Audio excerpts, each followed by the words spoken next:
Thank you for joining iMeet. Started shortly after. Hi, welcome. This meeting is now being recorded. Aha, there we go. Well, good morning, everybody. Thank you so much for calling in for our Implicit Focus on Interpregnancy Interval webinar and journal club. So this morning, Dr. Steve Ratcliffe will be presenting the article that was distributed, and then Dr. Amy Smith is going to walk us through some of our implicit interconception care data. Before we get started, I just had a couple exciting updates. So first and foremost, I wanted to welcome to the network Anthony Jordan in Rochester, New York, Twin Rose in Lancaster, Pennsylvania, and the University of Alabama in Tuscaloosa, Alabama. So we're really excited to be onboarding these new programs and assist them with implementation of interconception care. You can see that our map is growing, and you can also see that we adjusted how we're categorizing sites. So in this map, you'll see that our active sites, our sites that are sharing data with the network, are blue. Our active sites that are not sharing data, but it's implemented interconception care, are green. And our emerging sites that are working on implementation are that gold yellow color. So we have 25 sites that are officially a part of our network. 20 of our sites have implemented interconception care as a standard of care, and 15 sites are sharing ICC data with the network and REDCap. So we're really excited that so many new programs have been able to implement interconception care as well as share data. We're growing, and you'll be able to see that shortly in our data. And then finally, I just wanted to remind everybody of our upcoming Implicit Network meetings. So our fall 2017 meeting is coming up in about a month in Cleveland, Ohio. It's in conjunction with the FMEC annual meeting. On Thursday night, for anybody who's in town a little bit early, we're going to have a networking dinner. On Friday and Sunday, we'll have our implicit meetings. And if you're planning on attending any portion of the FMEC conference in addition to the implicit meetings, please remember that you need to register for the FMEC conference as well. And then I know that everyone's busy, and oftentimes we lose track of time. And so just think now for spring of 2018, our meeting will be held on Friday, April 13th. And then on Thursday, April 12th, we'll also hold a networking dinner. All of you should have received the network newsletter this past week, and there's instructions on how to RSVP there. Does anybody have any questions?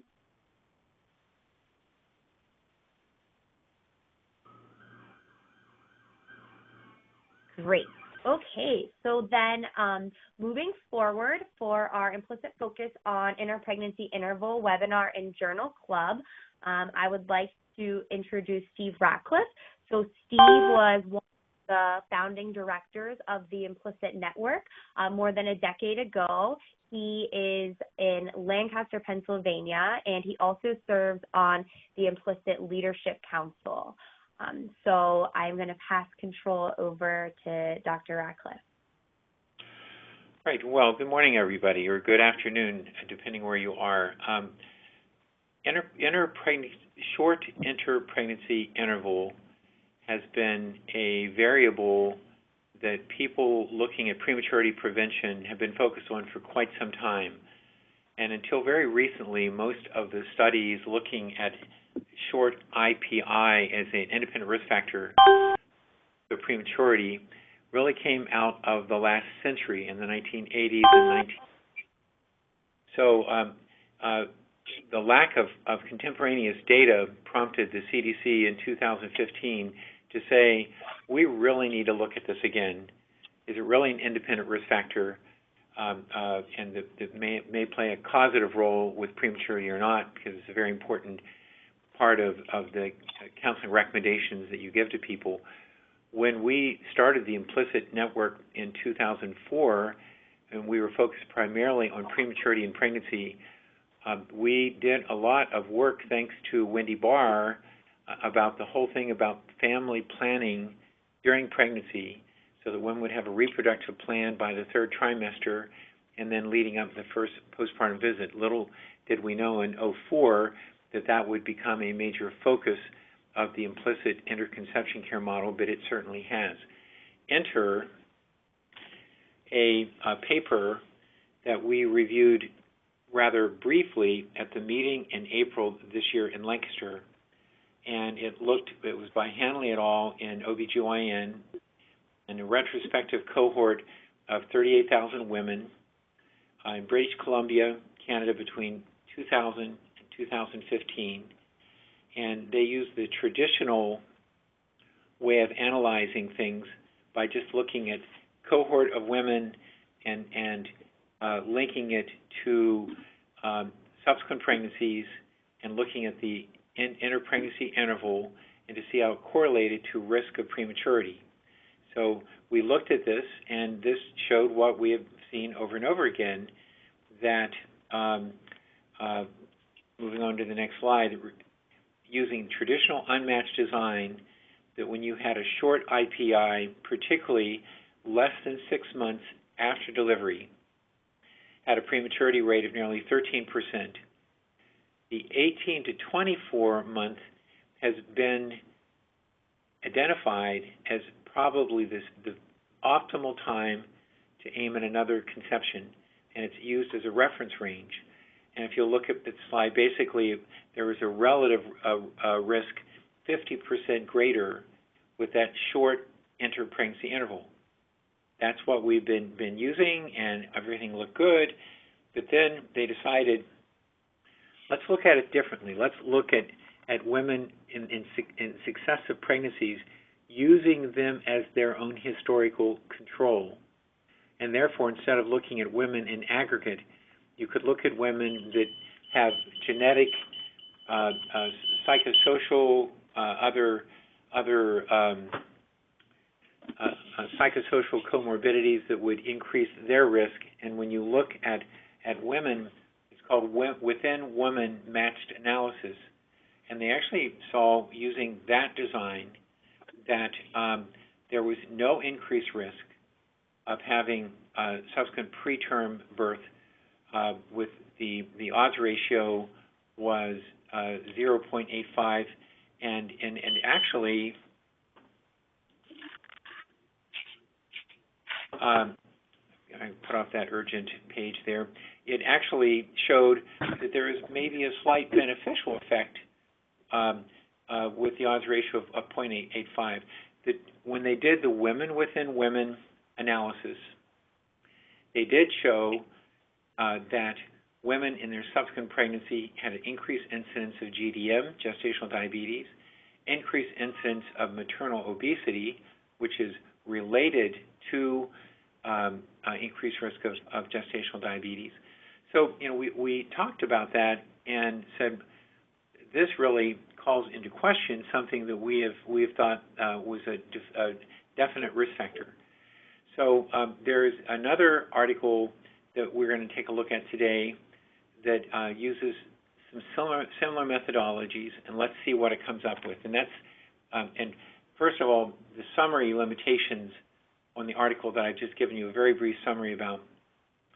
The author said, we do have lacking data on potential co-founders, such as do mothers already have issues with fertility, was their pregnancy intention or not, and any data regarding pregnancy losses before 20 weeks gestation, whether it be elective or spontaneous ABs, no information about that.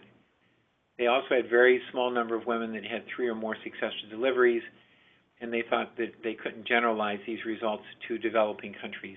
Enter the study we're going to take a look at today. This is a multi-year retrospective cohort, and they actually have been looking at birth certificate records between 1990 and 2010, but they chose a shorter interval because there were a major change in the birth certificate data process around 2006, 2007. And what they were able to do was to obtain from these birth certificates data regarding other fetal deaths, i.e. miscarriages, abortions, etc., and infant death certificates. They've merged all of this data into one data set. So that's a much richer amount of data to look at. So they looked between 2007 and 2010, 4 years. They have 1 million live births, and looking at birth certificates as well as pregnancy termination. So they use the traditional method of looking at a logistic regression used to estimate the odds ratios of preterm birth, 20 to 36 weeks gestation, and then they looked at subcategories of interpregnancy intervals, i.e. birth to 6 months, 6 to 12 months, 12 to 18 months, 18 to 25 months, and then I think greater than 36 months. And they looked at the associations related to preterm birth. So at the end of the day, they looked at nearly 1 million women and 138,000 and change women after pregnancy termination. And pregnancy termination here means spontaneous miscarriage, either first, second trimester, a medically indicated termination, person-indicated termination. All of those were put into one category, which is a very important thing because we manage a lot of women who really want to conceive, and their second or third attempt, they have a miscarriage, and the proverbial question is, when can I conceive again, and what would you recommend? So what they showed here was that a short IPI, birth to 6 months, or 6 to 12 months, or that second 6 months of first life, showed an increased odds of preterm birth of 1.71 between birth and 6 months, 1.20 at 6 to 12 months. So very interesting increase. The other study was 1.5, so this showed a little bit of a even increased risk, and then you can see a decline of 1.2 if you go 6 to 12 months. If you had an interpregnancy interval of greater than 36 months versus the 18 to 23, it showed a very small increased risk of preterm birth. Thus, epidemiologically, kind of saying once again the sweet spot seems to be 18 to 24, 18 to 30 months appears to be the best time to conceive in terms of if you're looking at future preterm delivery. Now this is where it gets very interesting. If you're looking at women who lost pregnancies, a short IPI was not associated with increased risk of future preterm delivery, and if anything, you can see that it shows a protective effect. So let's think about the implication of that. When you're giving advice to a patient who's lost a pregnancy, and she says, when can I try again? You don't need to say you need to wait 6 or 12 or 18 months. And a very short interval of less than 6 months shows, if anything, a bit of a protective effect. Now, here's regarding the other article that kind of blew our socks away in the spring. They then did a within-mother analysis of women during that 4-year period of time that had repeat pregnancies. And they showed here that if you had a short IPI of less than 6 months, even the within-mother analysis, you had an increased risk of preterm delivery. A long IPI did not show increased risk of preterm birth within mother group. Their limitations was they did not have information on pregnancy intendedness. They did not have other confounders like smoking and maternal BMI. The first study did control for insurance and socioeconomic status. This study did not, which is another weakness. Validity of birth certificate variable would be another extensive discussion, but they talked about that in a number of areas that there is a high specificity and high positive and negative predictive values with using birth certificate data. But I think both of these studies address the CDC concern that we need what's happening now, and that both of these are within 10 years of where we are now and address that need. The second study was larger by a factor of about, 30,000 versus a million, so 25, 30 times more the numbers. So if you were missing a true effect because of lack of power, the second study would address that. They had a commentary that I just want to take and actually I'm not pulling it up right now, so I'm not going to. I looked at a commentary, and the framers of the second study, the objective of the study was to look at an association between short IPI and then subsequent preterm birth. So they have never tried to claim that they're looking at causation. And there is a commentary that actually came out of my old department at the University of Utah that said there are a few other things that both studies could have done to increase the internal validity. They complement both studies and including the second study on their methodology nonetheless. And the bottom line, not resolved of the issue of a short IPI being causative, do continue to have strong evidence looking at an association between short IPI and an increased risk of preterm delivery.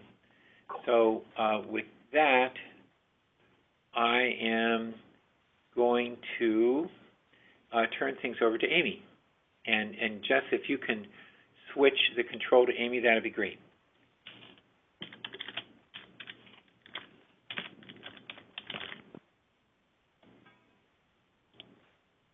Okay.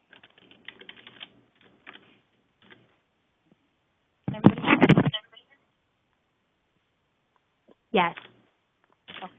Can anybody hear me? Jess, please feel free to interrupt. We reviewed all of these together, but Jess put the slides together. So if I interpret them wrong, let me know. Perfect. This data was run yesterday, so this is the most recent update. This is all 15 sites, correct, that are sharing data? Yes. This does not include Twin Rose yet, even though they're considered an active site because they didn't do their October entry. So it's only 14. 14. Okay. There were a couple things we wanted to point out. This is the total number of dyads we have is over 7,500, which is impressive. When we did our data review, one of the things we found was that there are some sites with discrepancies in the dates of the well-child visits. Typically, it's either an issue with the date of birth is recorded wrong or the date of service is recorded wrong, but we have babies who were apparently delivered before Jesus Christ and next year already. So we'll be reaching out to those sites to try and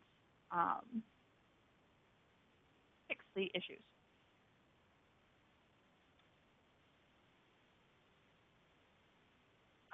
Please keep in mind that all of the data that we're using, depending on whether we're doing it by total well-child visits or well-child visits with mom present, if it's the well-child visits with mom present, it's not going to include MAHAC's data, which is an impressive over 7,000 well-child visits.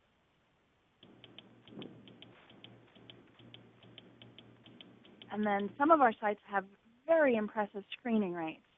New Hanover and UPMC Susquehanna are both at 100%, and University of Mississippi is at 98.5% of all visits screened. So keep up the good work.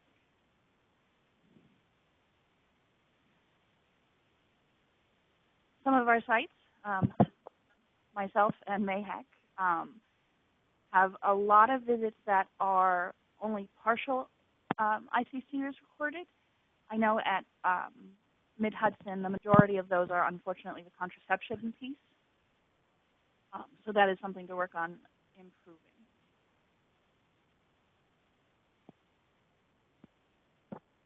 Yes, I'm not sure what this box was for. Yeah, so this box is to really highlight the importance of being able to determine that mom present rate. So to account for our sites that are unable to obtain mom present, we calculate the ICC screening rate with the numerator being the number of times ICC was done and the denominator being total well child. But as we know, we're not doing ICC if the mom is not present. So this number in the left, that ICC screen rate based on well child, that shows the screening rate when your denominator is total well child.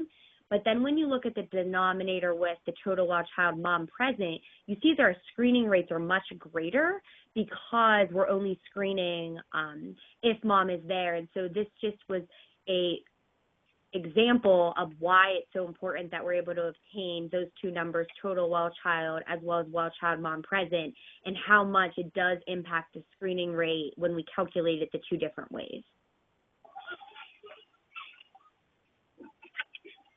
All right. So these are our basic maternal demographics. Our maternal demographics, we have our rate up to almost 56%, which is improvement, I believe, but still a lot of room to improve. Everybody a second to stare at numbers. I don't want to read them.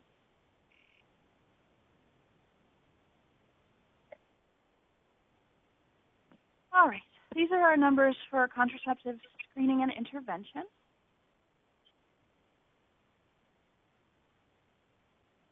You'll notice that our risk differs at different sites. A lot of times it's just looking at the data, a lot of times it's based on the total N of the visits. So our lower sites tend to have lower overall visits, but that's not the case everywhere. But risk ranges between 16 to 42%, I believe, with an average of about 30%. This is the number of women who have said that they are not using contraception or are actively trying to become pregnant. And then our rates of intervention on those women range from 46% to 100%.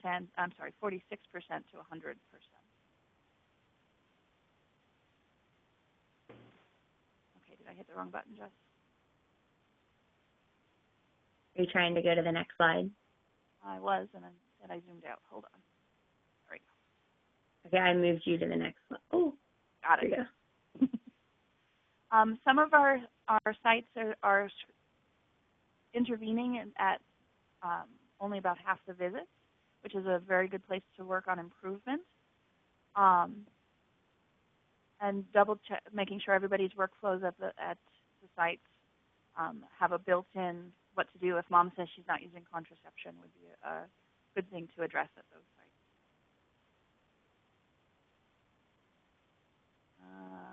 You take this one, Jess. And so this really highlights, whether or not we're providing the intervention. And so ideally, we want to offer an intervention every time someone's screening positive. So the first box on the left, the risk, that's the number of visits that mom said they were not using contraception. And then the box on the right, that intervention screen, that's actually not necessarily how many times we provided the intervention, but it's how many times the intervention question was answered. And so ideally, even if you don't provide an intervention, you could say you're not doing that. So you want these numbers to be the same. So if you look at that first line, Institute for Family Health, 44 times the mom reported not to be using contraception, and 44 times something was done about it. And so where this becomes slightly concerning is some of our sites have very high rates of intervention missing. And so that's not necessarily saying that you didn't do an intervention. It's saying we didn't collect data on whether or not it was done. And so just another opportunity to make sure that not only are we offering an intervention to moms and having workflows developed so that we're appropriately able to address moms not using contraception, but then making sure that's documented properly in the chart and then extracted for data collection and data entry.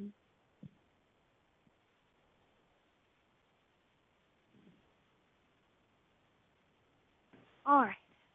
These are fairly self-explanatory. It's our rates of different types of contraception. This is for all answers. Mom pregnant since last visit overall is 5.1%. We're going to look at the data a little bit in different ways going forward. And then 75% of the time, if she is not using contraception, we are counseling her about that.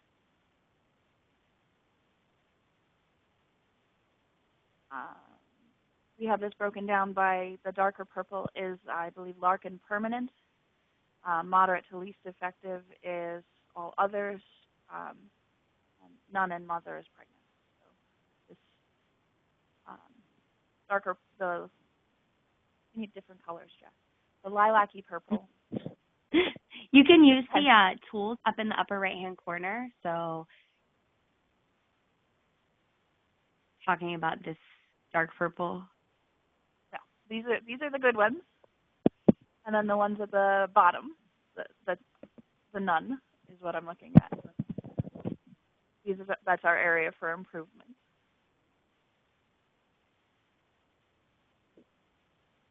Wonderful. But, one of the things that's important to highlight on this slide, so we see our ICC data compared to U.S. Census data from 2011 to 2013. And the thing that's really exciting about this is that at that newborn time period, we see that there are very few moms using most effective forms of contraception, and there's a lot of women who are not using contraception. But over time, you see that more women start to use contraception, and even more women are choosing more effective forms of contraception over time. And so if these women were not being screened for ICC, there's a chance that no one would have asked them about contraception, and they may not have made these decisions. So just showing that over time, these behaviors are changing, hopefully as a result of ICC. I think it's quite telling that the first 6 months, we have a very, very low pregnancy rate when you just look at those first 4 vertical bars there.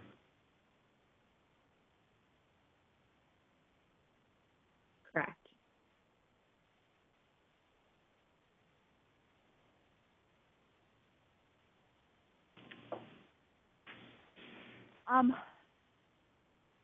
This is our state broken down by age of the child at well visit.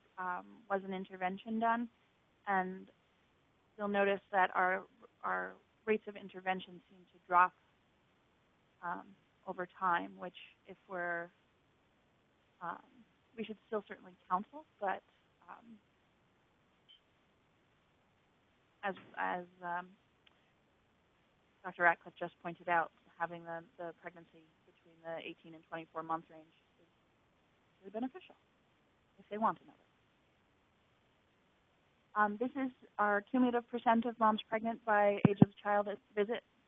And this is the average for the entire implicit network, and then broken down by site, which I believe everybody has access to in their quarterly reports.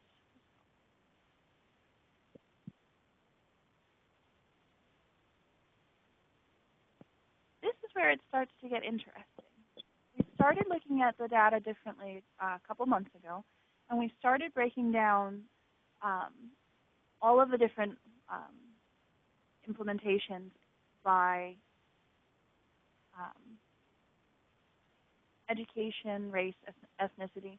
For contraception, one of those things that jumped out at us most was that those with a less than high school equivalent or GED are close to 10% more likely to be using IUD or LARC than those with more than a high school degree or GED, so the average in between.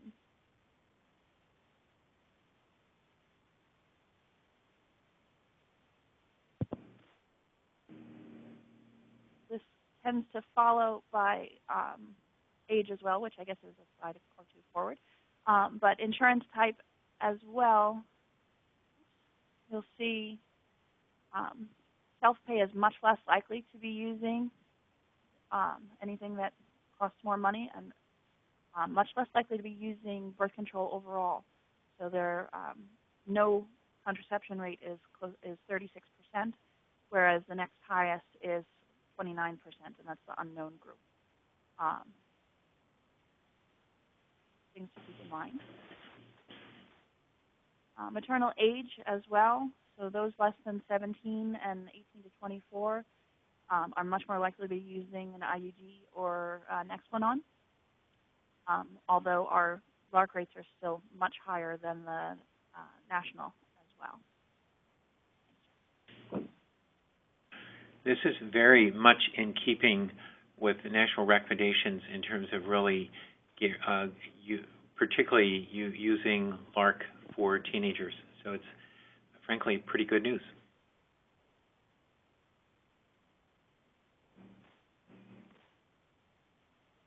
We did not find any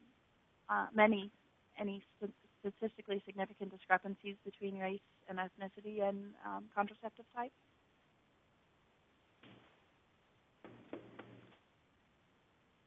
But we have the data if anyone would like to look at it. And then we're just starting to break down these numbers. We're gathering enough data now that we can start to look at, are we making a difference with our intervention? So was there a change in whether they were using contraceptive, and we counseled them, were they more likely to be using contraception at their next visit? Currently, we had the numbers a little bit backwards, so we're re-asking these questions for the next report. But this has changed from in the wrong direction, from yes to no. But we'll be looking at it from no to yes on our next report. And then this is just a different way of looking at it. So we had over 2,000 women who screened positive for not using contraceptive, and then an intervention was provided to 77% of them, and of those, 45% started contraception, whereas if no intervention was provided, only 41% started contraception. So we're going to take a deeper look at those numbers as we gather more data. Does anyone have any questions? Well, there's a lot of numbers to throw at people.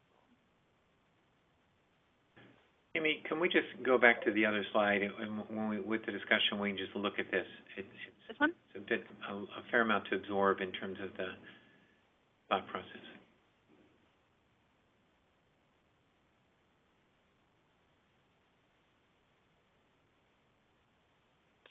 So I think maybe to also explain just a little bit more, because we're really trying to look at how much of a behavior change we're seeing when we're screening for interconception care, in order to see whether or not something happened, you have to have subsequent visits.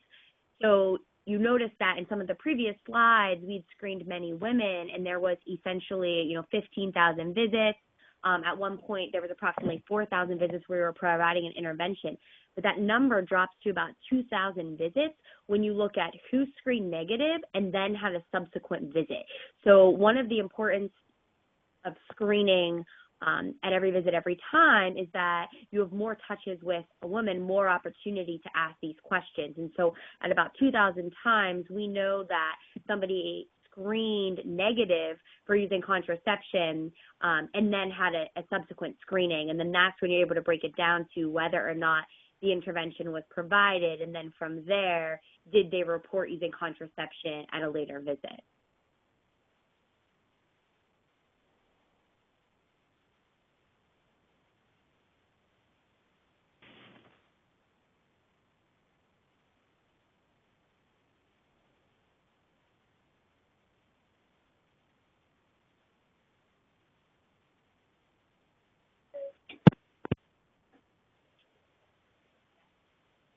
And then for anybody on the call, or I should say the webinar, that is collecting data, all of the data that was presented today was obtained in that R report. And so I am cognizant that the R report can be very overwhelming because there's lots of pages, but there is lots of interesting data within those pages. And so I highly encourage sites to take some time digesting it. I'm happy to help walk sites through where to find certain information. But we really are able to determine a lot from those reports. And so this is network data, and it tells us a lot about how we're doing collectively, but it also makes a difference when you look at it for your site and you're able to use it for quality improvement and resident education to develop those best practice strategies. Hey, Jess, this is Mario from UPenn. Hi, Mario. Hey, yeah. So I like Amy's slides, and you know, and I love that the question is being asked about kind of that, when is the change happening from yes to no or no to yes? Because I think that there's something about the granularity of that data that I think is going to be informative for us knowing the effectiveness, the true effectiveness of the model compared to what is, you know, the reference or the status quo, which is some people eventually just start or stop a behavior regardless of kind of what the model of care is. There is something interesting that happens in terms of the LARC data in the very early stages.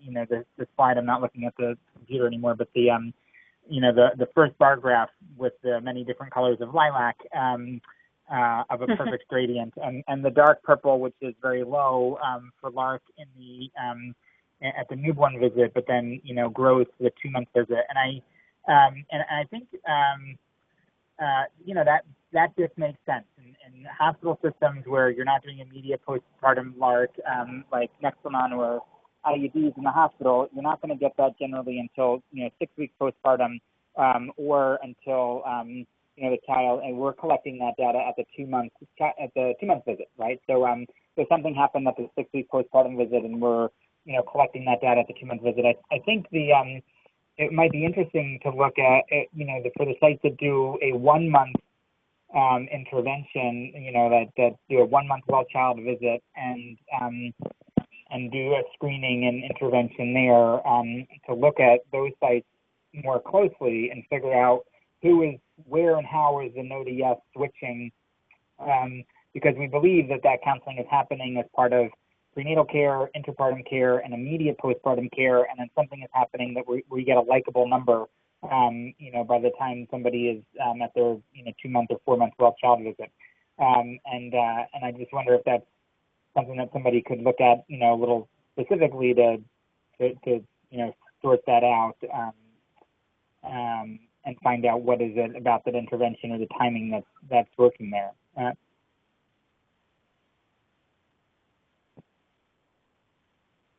Yeah, I think that would be very interesting, and it's certainly something that we could start to take a look at.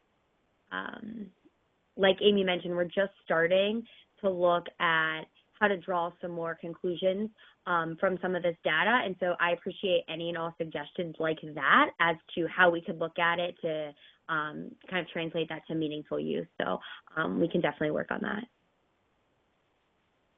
I think the charts kind of lump in, you know, like if you're, I think that there's a range. So if you're, you know, the child is like 6 weeks old, that gets lumped into maybe the 2-month visit or something. It's kind of split, so it's not really granular. But at sites like Mayhack or wherever where they're doing one visit, you know, every visit every time, there should be a, you know, a 2-week ICC, a 1-month ICC, a 2-month ICC, and I think if you look closely there at just one site, you might be able to get at least some, you know, qualitative understanding of what's happening.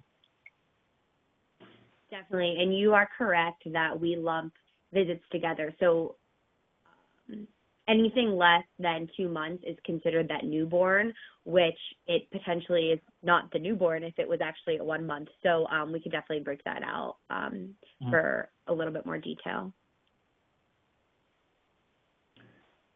It should identify the programs that have successfully implemented some sort of postpartum LARC program, be it Nexplanon or IUD, by looking at that first 0 to 2 months there.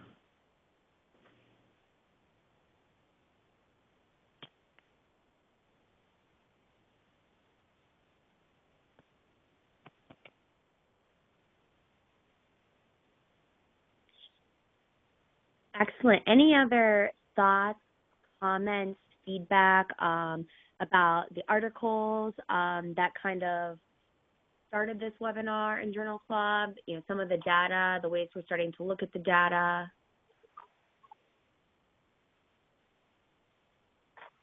Do you have all those articles in one place? Especially the newest one that Steve is referencing? This is Sukanya. Hi, Sukanya. The newest article is hyperlinked to the webinar. I'm sorry, hyperlinked to the newsletter. I just get it from... Yeah, oh, check in the out newsletter. Okay. I know, I'm supposed to read the newsletter. Okay, all right, I'll do it. Well, that's a great plug for anybody who is not getting the newsletter or looking at it. There is a ton of information, so at least scroll through and. I sent Steve's group. I was mentioning to Jess right before this that what our data mining folks have done show the richness of the data, and that I think this particular focus could potentially be good material for a paper only looks at family planning, and that there may be other opportunities to do drill downs on facets of the ICC model.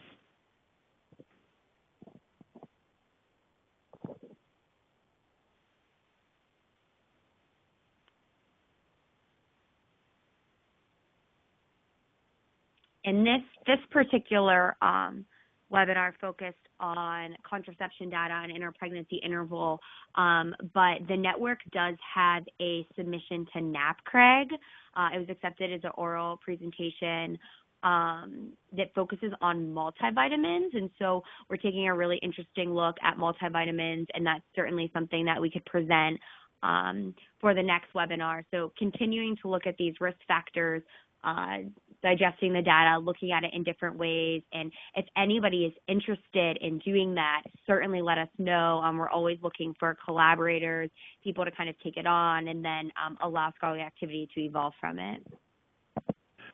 One of the key tenets of what we've been doing since 2004 are these abilities to have resident faculty QI projects. And I'm aware, for example, Courtney from New Hanover is going to be presenting a paper at the FMEC meeting in Cleveland. Mario, I believe, am I correct that one or two of your students is going to be presenting there as well? That's correct. I think we're a little behind where we had hoped to be, but two students looking at timing of ICC, one on smoking and one on comparison of the sparse model that we use at EPEN versus the all visit model that's used around the rest of the network. So they most likely will be a start of works in progress. They're both to be posters, and they will be at FMEC.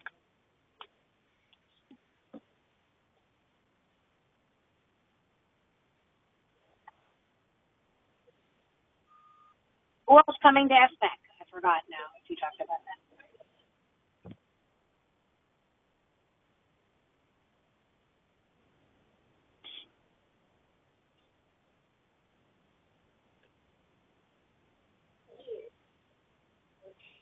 Hello? If you're trying to talk, just make sure your phone is off of mute in case it was muted. Was it on mute? Anyway, I just wondered who all else is coming to FMEC.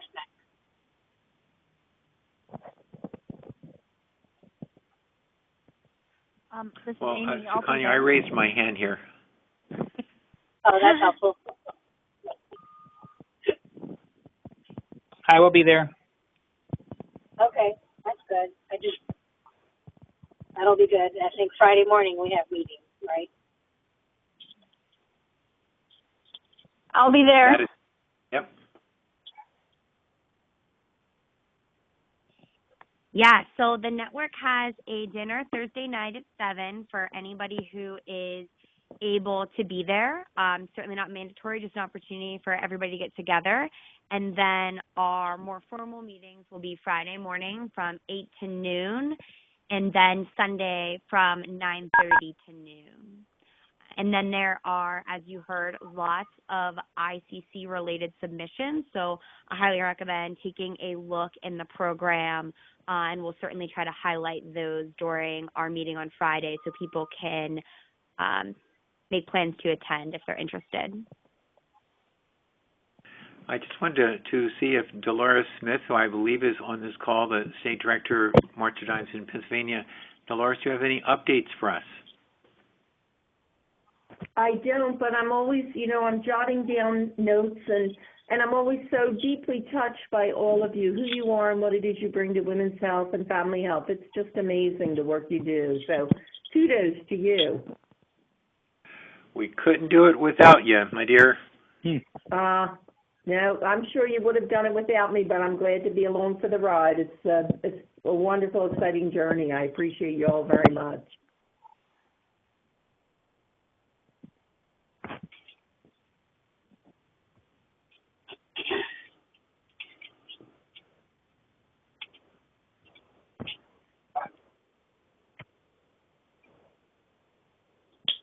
Excellent. So if there's any other final questions, concerns about any of the content we discussed or any of our upcoming meetings, feel free to stay on and ask questions. And if there are no other questions, I really appreciate everybody's time this morning, and we will be sending out the recording as well as the slides to reference later or share with any colleagues. Thank you. Bye, folks. Thanks, everyone.